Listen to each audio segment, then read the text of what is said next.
जबलपुर में लूट के लिए की गई महिला की हत्या की कहानी मनगढ़ंत निकली। हत्या का आरोपी पति ही निकला। उसने अपने 3 दोस्तों को 60,000 रुपए की सुपारी देकर पत्नी की हत्या कराई। 20,000 रुपए की रकम वह एडवांस में दे चुका था। पुलिस ने रेशमा चौधरी की हत्या के आरोप में पति शुभम चौधरी, पति के दोस्त प्रहलाद ठाकुर, अनुराग कुशवाहा और शिब्बू चौधरी को गिरफ्तार किया है। Vaidik institute of pharmaceutical education और रिसर्च, प्रवेश प्रारंभ, D pharma, B pharma, M pharma, lab, library, smart classroom और सभी छात्र छात्राओं को स्कॉलरशिप। आरोपी के अफेयर के बारे में पत्नी को पता लग गया था। वह 3 महीने से पत्नी को मारने का प्लान बना रहा था। एसपी आदित्य प्रताप सिंह ने रविवार को खुलासा करते हुए बताया कि शुभम के किसी और महिला से अवैध संबंध की जानकारी लगने पर पति पत्नी में झगड़ा होने लगा था। शुभम के सिर पर जो चोट लगी थी वो प्लान का हिस्सा था। उसके दोस्त ने ही उसका सिर फोड़ा था। घटना से पहले आरोपी अपने 1.5 साल के बच्चे को उठाकर बोलेरो से बाहर निकल आया था। उसके साथियों ने रेशमा की गला दबाकर हत्या की थी। पुलिस के मुताबिक आरोपी अपने बयान बदल रहा था। उसकी इसी बात पर शक होते हुए पत्नी को मायके मदर टेरेसा नगर छोड़ने जा रहा था। कृषि उपज मंडी के पास जाम मिलने पर बोलेरो भोला नगर की ओर मोड़ दी। पुलिस ने जब उसके मोबाइल लोकेशन ट्रेस की तो वह इस रूट पर नहीं मिला। 6 महीने की गर्भवती थी रेशमा। बरेला इलाके के कजरवारा में रहने वाली रेशमा चौधरी का शव शनिवार रात बोलेरो की फ्रंट सीट पर मिला था। वह 6 माह से गर्भवती थी। आरोपी पति ने पुलिस को बताया था कि भोला नगर के पास ब्रिज के नीचे 4-5 बदमाशों ने पत्नी की उसी के दुपट्टे से गला घोंटकर हत्या की। पत्थर मारकर उसका सिर फोड़ा। वह 20 मिनट तक बेहोश पड़ा रहा। बदमाश गहने, कैश और मोबाइल लूट ले गए। रेशमा का 1.5 साल का बेटा उन्हें याद कर रोने लगता है। 1.5 साल का बेटा मां को याद कर रो रहा। रेशमा का मायका शहर के मदर टेरेसा नगर में है। मां पिता के निधन के बाद वह बड़ी बहन के यहां रही। 2020 में कजरवारा के शुभम चौधरी से शादी हुई। ससुर गोपाल चौधरी का टेंट का कारोबार है। शुभम और उससे छोटा भाई राजू दोनों मिलकर कारोबार चलाते हैं।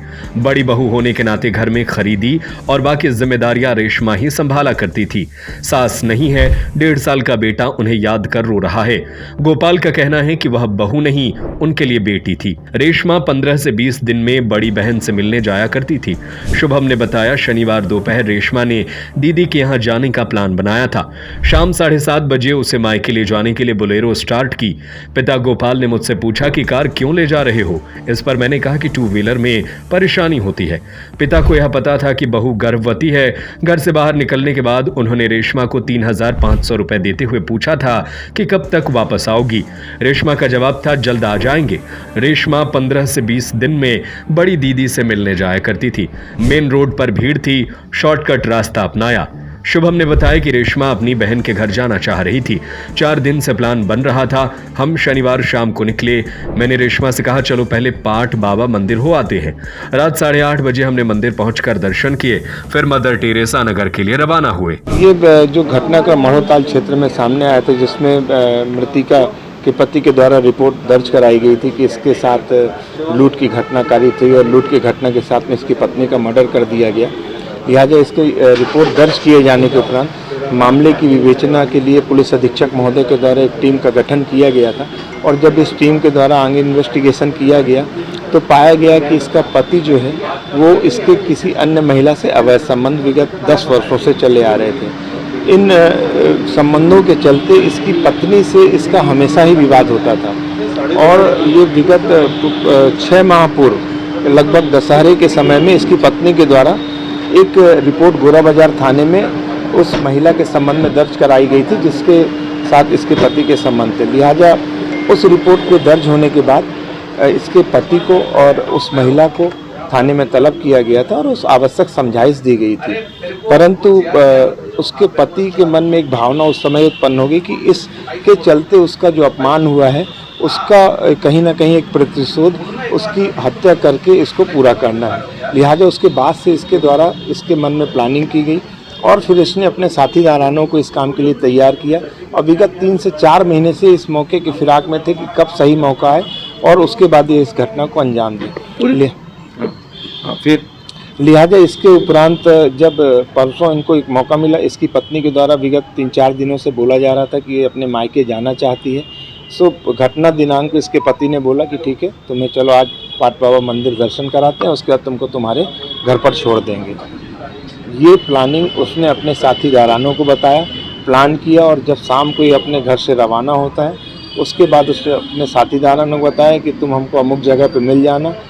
ये अपनी पत्नी को लेकर पाट बाबा मंदिर पहुंचता है और उसके बाद फिर मंदिर से जब रवाना होता है तो कुछ दूरी पर जाकर मोहनिया में अपने साथी दारानों को साथ में लेता है। उसके बाद आगे बढ़ते हैं और घटना को टोला करके एक जगह है मोहनिया के आगे, वहाँ पर एकांत सोने निर्जन स्थान पे घटना कारित करते हैं। वहीं अपने पत्नी का गला दबाकर अन्य साथी दारानों के साथ में मिलकर मर्डर करते हैं और फिर घटना स्थल जो इनके द्वारा FIR में बताया गया वहाँ पर पहुंचकर घटना को एक रूपक देते हैं, अपने गाड़ी के कांच में चोट पहुंचाते हैं और खुद के सिर में सूचनाकर्ता के द्वारा पत्थर से चोट अपने साथी दारानों के द्वारा पहुंचाई जाकर और फिर उसके बाद मेडिकल पहुंच के और घटना को हमारे और आपके सामने लाते हैं। किस तरह की घटना पूरा मामला जो है एक जो है उन्होंने योजना बना के उस पूरे मामले की एक को दूसरा रूप दिया।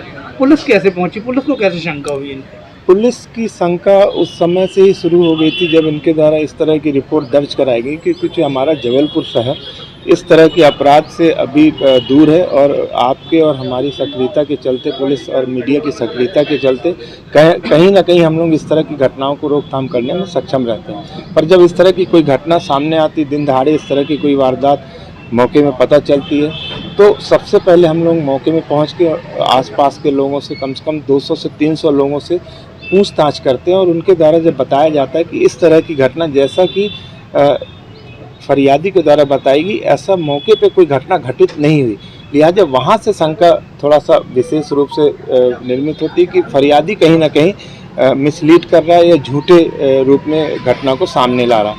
लिहाजा उसके बाद उसके द्वारा बताई गई हर बात को बारीकी से सर्च की गई, विवेचना की गई, तो पता चला कि इसके द्वारा तो जो रूट बताया जा रहा था कि हम अमुक जगह से अमुक घटना स्थल पे किस रूट से पहुँचे हैं, जब उसकी तस्दीक की गई तो उस घटना स्थल पर पहुँचने का वो रूट ही नहीं पाया गया।